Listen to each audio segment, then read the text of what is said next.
Oi, pessoal, vou apresentar para vocês uma aula sobre metabolismo de carboidratos, tá? Então, a gente vai começar a falar um pouquinho do metabolismo do glicogênio. Para isso, a gente precisa entender como funcionam dois hormônios durante o período alimentado e durante o período de jejum, tá? Então, a gente vai falar primeiro da insulina. A insulina ela é chamada de hormônio anabólico, porque ela age predominantemente ativando enzimas para o anabolismo, ou seja, para a síntese de moléculas. Então, para o armazenamento, né? Inclusive, armazenamento de glicose, que ocorre em primeira instância na forma de glicogênio. Tá? Ela estimula a diminuição da glicemia, ou seja, da quantidade de glicose no sangue. Então, sempre que a glicose aumenta, o pâncreas libera insulina e a insulina age nos tecidos, estimulando a diminuição dessa glicemia até o valor normal, tá? Então, normalmente ela é liberada no período alimentado. Quando você come carboidrato, você ingere então glicose e essa glicose vai para o sangue, aumentando a glicemia. A insulina é liberada e tem a função de diminuir essa glicemia novamente, tá? Como que ela faz isso? Ela aumenta a captação de glicose pelas células, principalmente células musculares e do tecido adiposo. Ela estimula a glicogênese, que é uma via para a síntese de glicogênio no fígado e nos músculos, principalmente músculo esquelético e cardíaco. E ela estimula a síntese de ácidos graxos e triglicerídeos.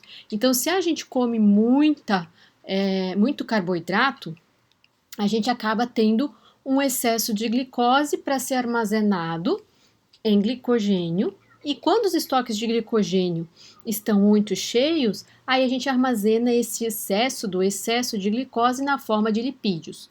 Então a gente transforma esses carboidratos em ácidos graxos. E os ácidos graxos, por sua vez, são unidos ao glicerol para formar os triglicerídeos.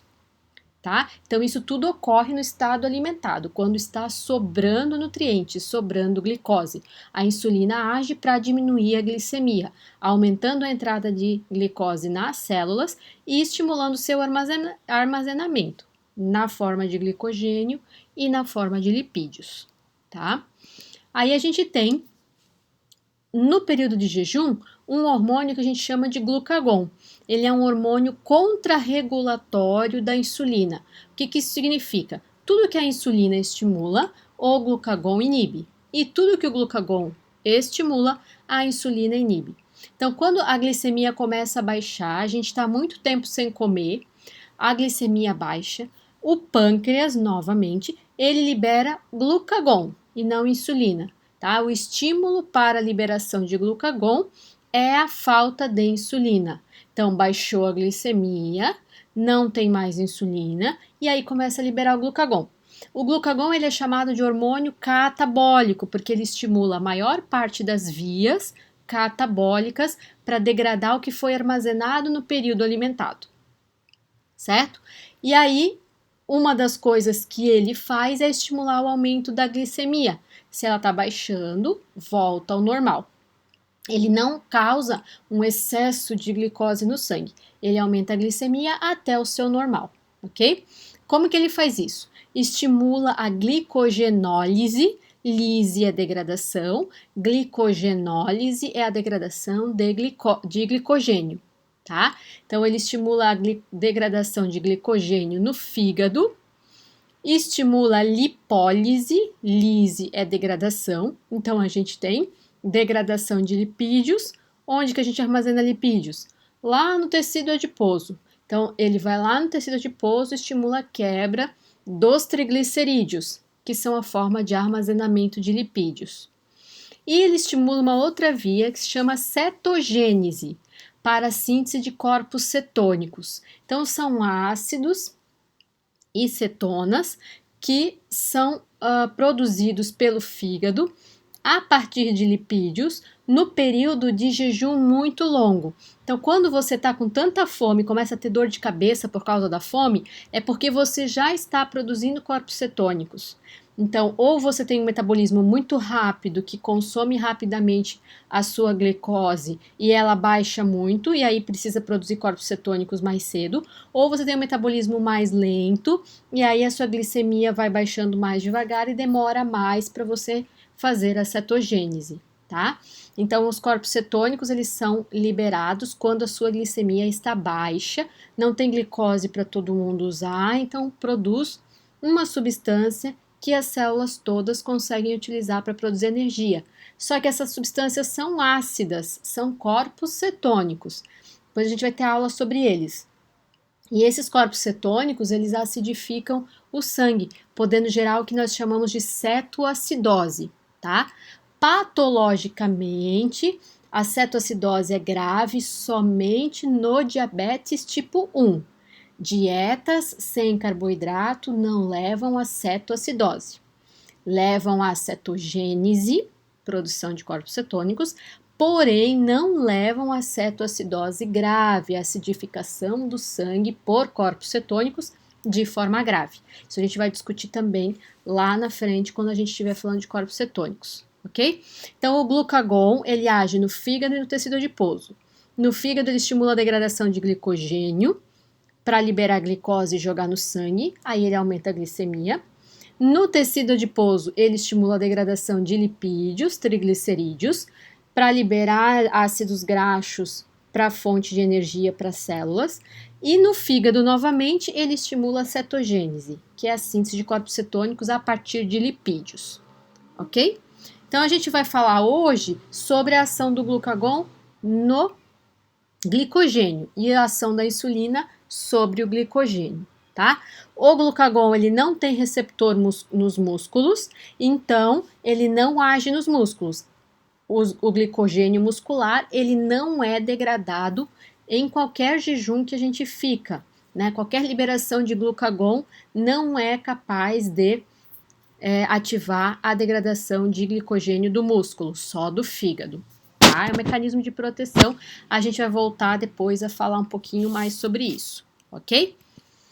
Então, aqui eu tenho as duas vias. Glicogenólise, que é estimulada pelo glucagon no fígado, e pela adrenalina, que é outro hormônio, nos músculos, tá? Então, o glucagon, ele age só no fígado sobre o glicogênio. No músculo, só quando tiver adrenalina. Aí a gente degrada glicogênio, ok? E a insulina age em todos os tecidos, principalmente fígado e músculo, para fazer a glicogênese, que é a síntese do glicogênio, tá? Então, como é que acontece isso? Na insulina, no lado direito da imagem, a gente tem a glicose, começa de baixo ali, tá? A glicose, quando a gente come, entra na célula e ela logo sofre fosforilação, formando glicose 6-fosfato. O fígado tem uma enzima chamada glicoquinase, que é específica e regulada pela insulina. Então, tem glicoquinase, tem insulina, a glicoquinase está ativa. Então, ela pega um fosfato do ATP e transfere para a glicose, formando glicose 6-fosfato. Depois nós temos uma enzima, que é a fosfoglicomutase, que muda de local esse fosfato. Do carbono 6 ele passa para o carbono 1, aí ele forma glicose 1-fosfato. Essa glicose 1-fosfato, mediante a ação da insulina, ativa uma enzima chamada UDP-glicose pirofosforilase. Esse nome todo estranho é da enzima que catalisa a reação de transferência de um UDP, uridina trifosfato, para a glicose, formando UDP-glicose, uridina difosfato, tá? Esse UDP é como se fosse o ATP, mas em vez de ter a base nitrogenada adenina, tem a base nitrogenada uracila, formando uridina trifosfato. Aí o UDP perde um fosfato, mais o fosfato que estava na glicose, são liberados dessa reação e o UDP se liga na glicose, formando UDP-glicose. A UDP-glicose é uma forma de ativação da glicose para o armazenamento de glicogênio. O glicogênio ele é um polímero de glicoses, como a gente já conversou nas outras aulas, que guarda, né, armazena uma grande quantidade de glicoses numa molécula altamente ramificada, principalmente no fígado e nos músculos. Existem 3 enzimas para a síntese de glicogênio. Uma delas é dependente de insulina, tá? Então, a primeira enzima é a glicogenina, depois a gente vai falar dela. A segunda enzima é a glicogênio sintase, que é essa dali, e é essa que é dependente da insulina, então a insulina ativa a glicogênio sintase. E a gente tem a enzima ramificadora, que faz as ramificações da cadeia de glicogênio. Todas as enzimas fazem ligação entre glicose e glicose para formar a molécula de glicogênio, tá? Então, conforme você vai adicionando moléculas de glicose na molécula de glicogênio, essa molécula vai crescendo, certo? Então, essa é a glicogênese, a síntese de glicogênio a partir de glicose, certo?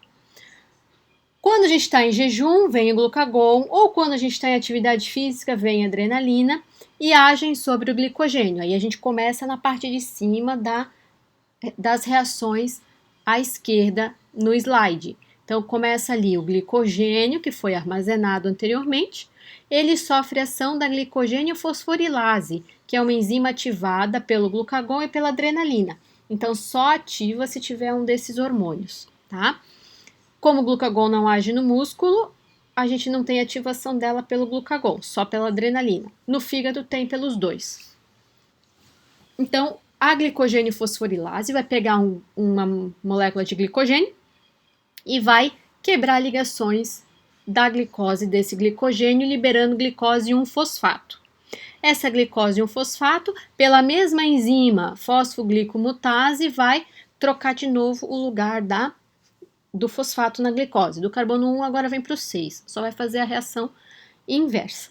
E aí a glicose 6-fosfato vai ser defosforilada, ou seja, ela vai perder um fosfato, pela glicose 6-fosfatase, que é uma enzima exclusiva do fígado e das células renais.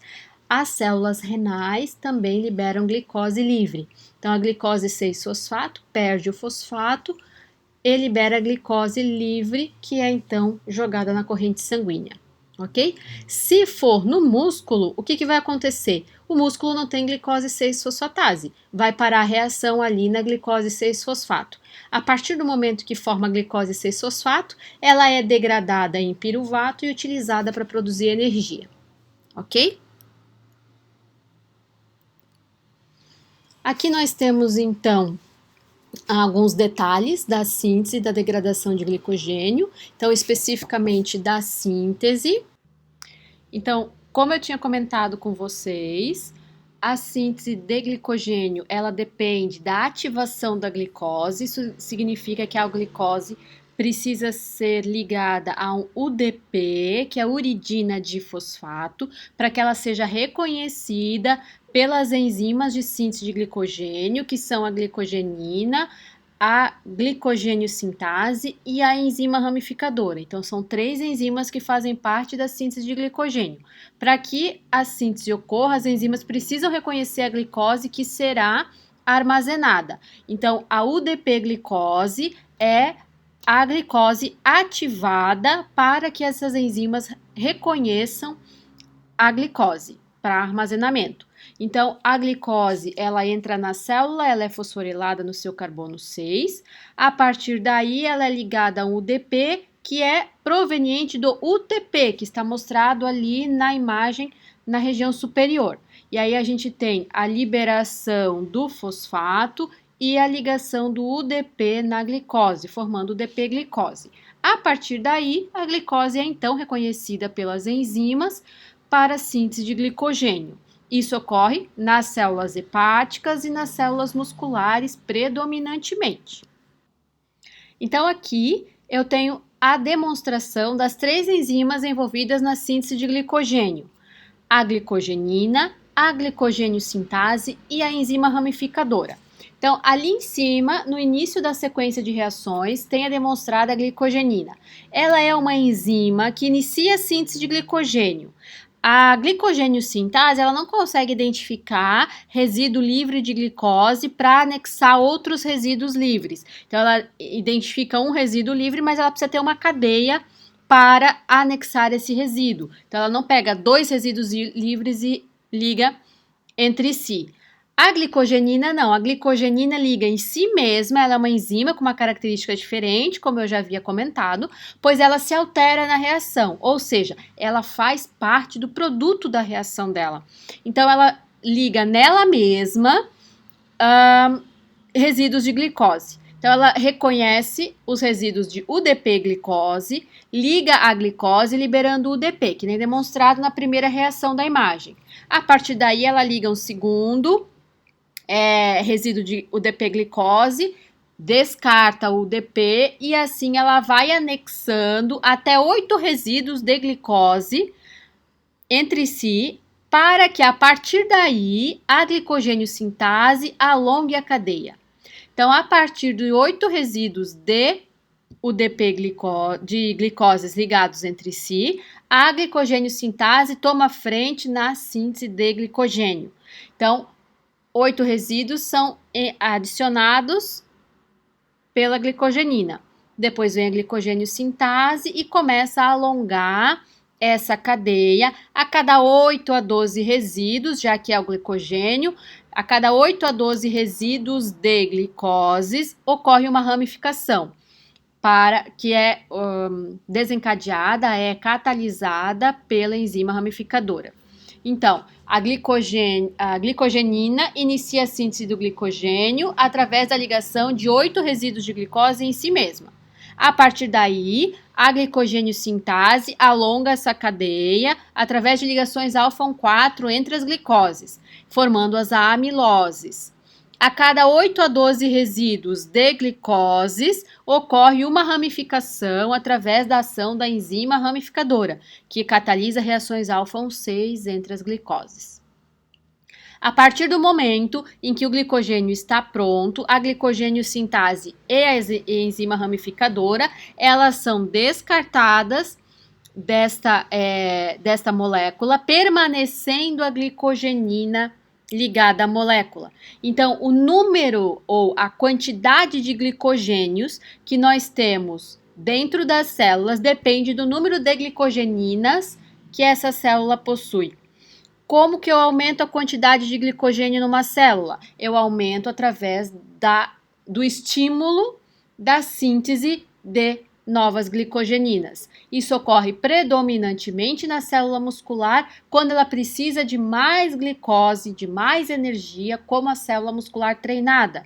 Se eu não tenho necessidade de muita energia, não tenho atividade, não tenho necessidade de gastar energia no músculo tão frequentemente como alguém que faz exercício, eu vou ter menos glicose guardada, menos glicogenina. A partir do momento que eu preciso de mais glicose, eu mando sintetizar mais glicogenina e eu consigo guardar mais glicogenina nas minhas células, ok? Então, essas são as 3 enzimas essenciais para a síntese de glicogênio. Lembrando que a glicogênio-sintase é a enzima dependente de insulina. Ela só vai estar ativa se eu tiver insulina para ativar ela, ok? Aqui nós temos a glicogenólise, alguns detalhes da glicogenólise. Ela é catalisada por uma enzima chamada glicogênio fosforilase. A glicogênio fosforilase, ela catalisa a clivagem do glicogênio, ou seja, ela retira resíduos de glicose da molécula de glicogênio e ela é ativada pelo glucagon, tá? Então, a glicogênio fosforilase se liga em moléculas de glicogênio para catalisar a hidrólise do glicogênio, liberando o glicogênio com menos uma glicose e uma glicose ligada a fosfato.